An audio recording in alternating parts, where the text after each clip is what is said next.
হয়, অসমৰ আগশাৰী অনুষ্ঠান unity with the blood donor আমি আৰ্তজনক ৰক্তদান কৰি আহিছোঁ। কিন্তু আমাৰ এক চিন্তাধাৰা যে ধৰাখন আকৌ নতুনকৈ গঢ়িব লাগিব, সেউজীয়া কৰিব লাগিব। আমি দেখিছোঁ যে বিশ্বত যথেষ্টখিনি প্ৰদূষণ বাঢ়ি আহিছে আৰু যাৰ ফলত মানৱ জাতিৰ প্ৰতি এক শংকা হৈছে।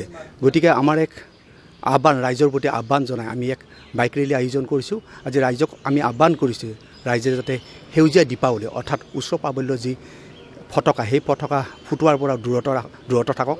লগতে যি বিক্ৰী, সেই বিক্ৰী বন্ধ কৰিবৰ বাবে আমি দৰং জিলা প্ৰশাসনক দাবী কৰিছোঁ। গতিকে আমি ৰাইজক আহ্বান কৰিছোঁ তেখেতসকলে যেন মাটিৰ চাকি জ্বলাওক আৰু মাটিৰ চাকি জ্বলাই যিসকল মৃৎশিল্পী, এই শিল্পীসকলে উৎসাহিত হ'ব আৰু আমাৰ যি ধৰণীখন, সেই ধৰণীখন সদায় সেউজীয়া হৈ থাকিব।